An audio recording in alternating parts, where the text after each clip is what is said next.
Hello, I'm Hazer and welcome to Moose Reads. Before I get started, I want to say that the opinions that I give here are my own opinions. They are extremely subjective.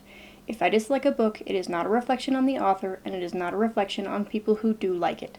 Different people have different tastes, and that's okay. Today I will be doing my May wrap-up. In May, I read 12 books. They totaled 4,095 pages, with an average of 341 pages per book and 132 pages per day. There should be chapters marked so you can easily skip around. The first book I read in May, continuing on from April, was Never a Duke by Grace Burrows. This is the 7th and final book in the Rogues to Riches series. It is a Regency romance, the description says. Ned Wentworth will be forever grateful to the family that plucked him from the streets and gave him a home, even though polite society still whispers years later about his questionable past. Precisely because of Ned's connections in low places, Lady Rosalind Kinwood approaches him to help her find a lady's maid who has disappeared. Rosalind is too opinionated, and too intelligent, and has frequently suffered judgment at the hands of polite society. Despite her family's disdain for Ned, Rosalind finds he listens to her and respects her. Then, too, his kisses are exquisite. As the investigation of the missing maids becomes more dangerous, both Ned and Rosalind will have to risk everything, including their hearts, if they are to share the happily ever after that Mayfair's matchmakers have begrudged them both. I'm giving this a tentative 4 stars. Overall, I enjoyed the reading experience as much as the previous books in the series, but it had some major issues that make me more than a little unhappy with it. The romance was fine, but I found myself more interested in the missing maids plot, which probably says something. There was a secondary plot that absolutely needed more space to flesh itself out, and lacking that, it felt extremely forced and dissatisfying. The worst part, however, is that the resolution to the missing maids plot was not only very dissatisfying, but quite frankly appalling. I find it very unfortunate that this series starts and ends with books that flub the landing, but it is what it is. The stuff in the middle was good at least. Second up was Nemesis Games by James S.A. Corey. This is the 5th book in The Expanse. It is a sci-fi novel, the description says. 1,000 worlds have opened, and the greatest land rush in human history has begun. As wave after wave of colonists leave, the power structures of the old solar system begin to buckle. Ships are disappearing without a trace. Private armies are being secretly formed. The sole remaining protomolecule sample is stolen. Terrorist attacks previously considered impossible bring the inner planets to their knees. The sins of the past are returning to exact a terrible price. And as a new human order is struggling to be born in blood and fire, James Holden and the crew of the Rocinante must struggle to survive and get back to the only home they have left. I've been giving this series 4 stars across the board, but at this point I think I'm enjoying them enough and want to own them bad enough that I ought to make it 5. So, 5 stars, I guess. I spent a large portion of this book feeling very worried about the crew of the Rocinante. While all of these books have chapters from Holden's POV, I don't think any of them have ever included POV chapters from the rest of the crew. If they did, it was only in Leviathan Wakes, which I read long enough ago that I don't remember. However, each entry has the POV of 4 characters, and the 4 characters we follow in this one are the crew of the Rocinante, as they each go off on their own to handle private business while the ship is being repaired from their last clusterfuck. I'm not about to say whether that worry was justified, but regardless of what characters may or may not have died, I enjoyed the ride. This book is kind of hilarious because 3 of the 4 crew members end up working on the same mystery from different angles completely by coincidence. Overall, this entry is completely in keeping with the rest of the series, so if you've read those, you won't be disappointed with this one. If you haven't read those, I recommend doing so. They're really good. My third book was Thousand Autumns Volume 4 by Mengzi Shi. It is a fantasy novel. The description says, having saved Yuan Song from war-torn Chang'an, Shen Chao helps him start a new life training at Bisha sect. Yet everyone's got their demons, and it's not long before Shen Chao's own mischievous demon lord Yan Wuxi appears. Meanwhile, Bisha sect buzzes with news of a chance to gain honor, prestige, and a swelling in ranks at the upcoming sword trial conference. Yet not all who gather hold noble desires. Under the cover of night, Shen Chao is warned of rising tensions that threaten to turn the conference into a bloodbath. Will Yan Wuxi and Shen Chao make it out unscathed? A fateful battle awaits. 4 stars. For the most part, I had an absolute blast with this volume. There are certainly aspects of the relationship between Shen Chao and Yan Wuxi that I'm not super comfortable with, but it's still fun to watch it unfold. It's especially fun in this volume because Yan Wuxi has finally figured out that he likes Shen Chao, and now he has to reap the consequences of his earlier betrayal. I love watching him try to convince Shen Chao that he's changed his ways and they really are friends now, while Shen Chao stubbornly refuses to take his word. Fool me once and all that, so Yan Wuxi's got a lot of work ahead of him, even if Shen Chao doesn't outright hate him like most people would. I've generally been kind of on the fence about this series, but I have to admit that it's really won me over. After that, I read Nettle and Bone by T. Kingfisher. This is a fantasy novel. The description says, Mara, a shy, convent-raised third-born daughter, is relieved not to be married off for the sake of her parents' throne. Her older sister wasn't so fortunate, though, and her royal husband is as abusive as he is powerful. From the safety of the convent, Mara wonders who will come to her sister's rescue and put a stop to this. But after years of watching their families and kingdoms pretend all is well, Mara realizes if any hero is coming, it will have to be Mara herself. If Mara can complete 3 impossible tasks, a witch will grant her the tools she needs. But as is the way in stories of princes and the impossible, these tasks are only the beginning of Mara's strange and enchanting journey to save her sister and topple a throne. I bought this on a whim when it was on sale because I've loved all the T. Kingfisher books I've read so far. I know that like half of her books are sort of horror novels, and I'm probably never going to read those because I'm a chicken. But this one seemed like it fell on the fantasy side of the line, so I thought I'd probably enjoy it. I absolutely did, too. The first half of this book has the feeling of an old-school fairy tale. The 3 impossible tasks are largely completed before we get very far in, but even after Mara has completed them, there's still a lot of classic fairy tale quest elements. The second half had to get a little more specific and started to lose that feeling pretty quickly, but it was still very engaging in its own way. It was an excellent time, and I definitely recommend it in general, but especially to people who like the sorts of stories that start with 3 impossible tasks. Fourth up was The Joy Luck Club by Amy Tan. This is a historical family drama. The description says, 4 mothers, 4 daughters, 4 families whose histories shift with the 4 winds depending on who's saying the stories. In 1949, 4 Chinese women, recent immigrants to San Francisco, begin meeting to eat dim sum, play mahjong, and talk. United in shared unspeakable loss and hope, they call themselves the Joy Luck Club. Rather than sink into tragedy, they choose to gather to raise their spirits and money. To despair was to wish back for something already lost, or to prolong what was already unbearable. 40 years later, the stories and history continue. With wit and sensitivity, Amy Tan examines the sometimes painful, often tender, and always deep connection between mothers and daughters. As each woman reveals her secrets, trying to unravel the truth about her life, the strings become more tangled, more entwined. Mothers boast or despair over daughters, and daughters roll their eyes even as they feel the inextricable tightening of their matriarchal ties. Tan is an astute storyteller, enticing readers to immerse themselves in these lives of complexity and mystery. I'm not rating this book because my feelings toward it are complicated. I picked this up at a thrift store because I'd seen the movie and enjoyed it, and I usually find that books flesh out good stories more. I suspect this did flesh things out more, but I can't say for sure because it's been a while since I had a chance to watch it.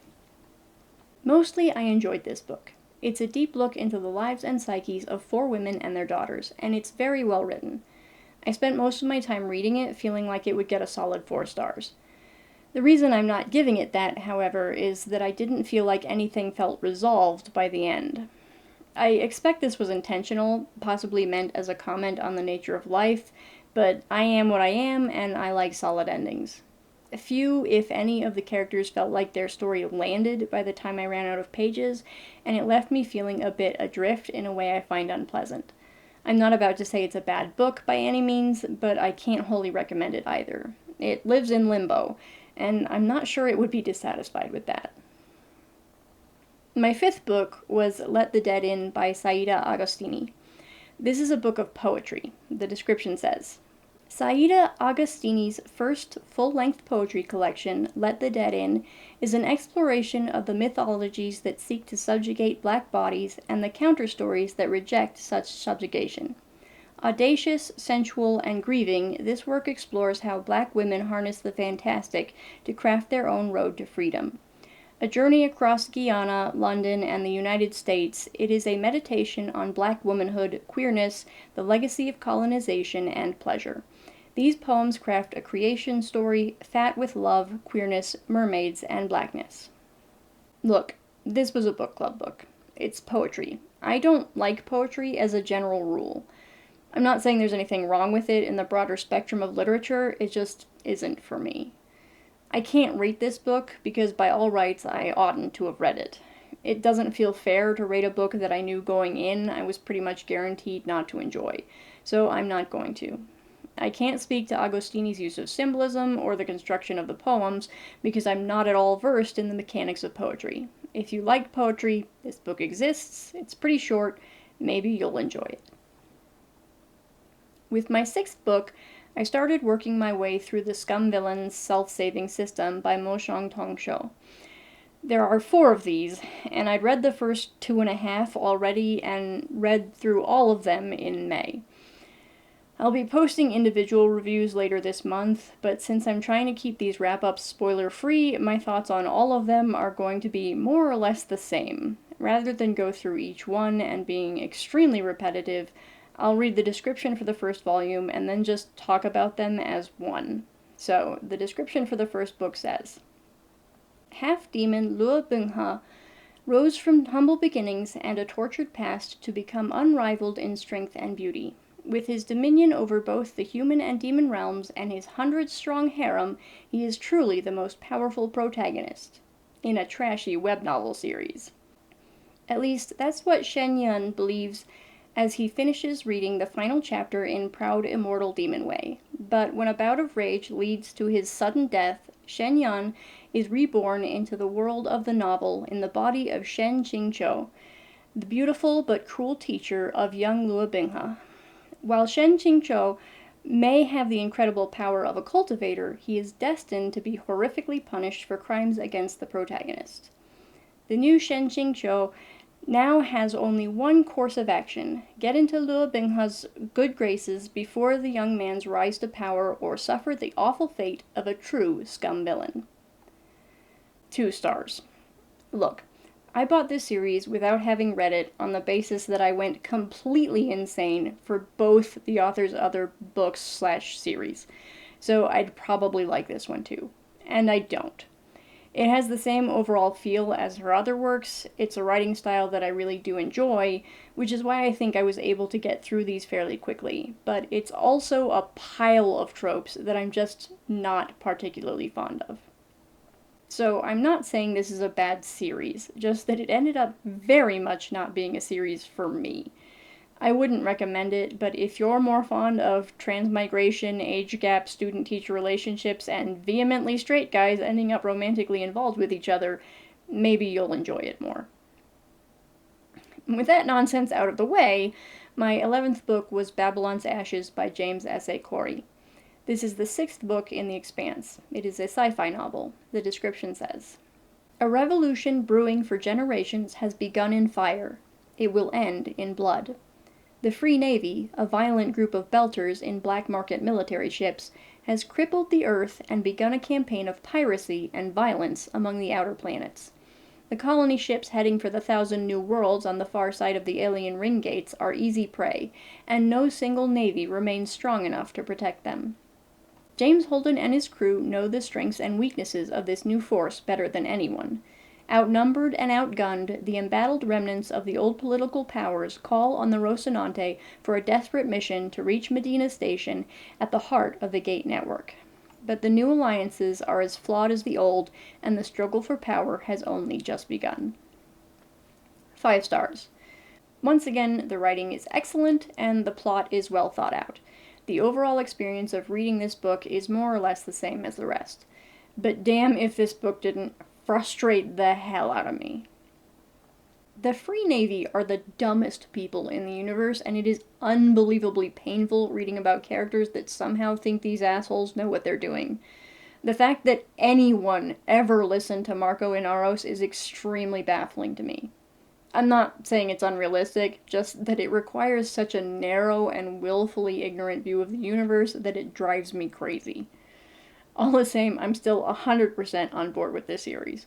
Even better, I managed to get the next book quickly this time, and the one after that, so expect both of those next month. However, I made plans for this month, and I try to stick to them, so the last book I read in May was Howl's Moving Castle by Diana Wynne Jones. This is the first book in the Howl's Moving Castle series. It is a fantasy novel. The description says, Sophie has the great misfortune of being the eldest of 3 daughters, destined to fail miserably should she ever leave home to seek her fate. But when she unwittingly attracts the ire of the Witch of the Waste, Sophie finds herself under a horrid spell that transforms her into an old lady. Her only chance at breaking it lies in the ever-moving castle in the hills, the wizard Howl's castle. To untangle the enchantment, Sophie must handle the heartless Howl, strike a bargain with a fire demon, and meet the Witch of the Waste head-on. Along the way, she discovers that there's far more to Howl, and herself, than first meets the eye. In this giant jigsaw puzzle of a fantasy, people and things are never quite what they seem. Destinies are intertwined, identities exchanged, lovers confused. The witch has placed a spell on Howl. Does the clue to breaking it lie in a famous poem? And what will happen to Sophie Hatter when she enters Howl's castle? 5 stars. I love this book. I've probably read it half a dozen times now. It has one of my favorite kinds of magic of all time, and I find the way Sophie navigates her situation both charming and fun, if more than a little ridiculous. I like all the characters and how they interact with each other. By no means will I say this book is perfect, however. It didn't bother me as much this time around, but I've never been terribly happy with the way this book ends. It feels a little rushed and a little confusing. I also kind of wish the romance in it had been just a touch more tangible, but it's still serviceable. I said before that this is the first book in a series, but I have no intention of reading any further. I have read both Castle in the Air and The House of Many Ways before, and wasn't crazy about them. They're sequels in the loosest way imaginable, and it kind of annoys me. I barely remember the third book, but I'm pretty sure the most connective tissue is a small cameo by Sophie and Howl in both sequels. Otherwise, they feel like completely separate books set in completely different worlds. They aren't necessarily bad on their own, but they leave a lot to be desired as sequels. So those are the books that I read in May. I'm not going to go through my plans for June. I'm going to be out of town for a week in the middle of the month, which makes my reading plans a bit restricted. Anything I start before leaving has to be able to come with me, and I have to preload my Kindle with whatever books I might want to read during. Additionally, I have no idea how much time I'll actually have to read, so I'm not making any hard plans or promises. I'm for sure going to read Assassin's Quest by Robin Hobb and the next 2 books in The Expanse, Persepolis Rising and Tiamat's Wrath by James S.A. Corey. Other than that, I'm going to work my way through all of the queer standalones that I own digitally since it's Pride Month. I half expect I'll end up DNFing several, but they might surprise me. Here's hoping. If you liked this video, I hope you'll watch more in the future. Thanks for watching this one. Bye!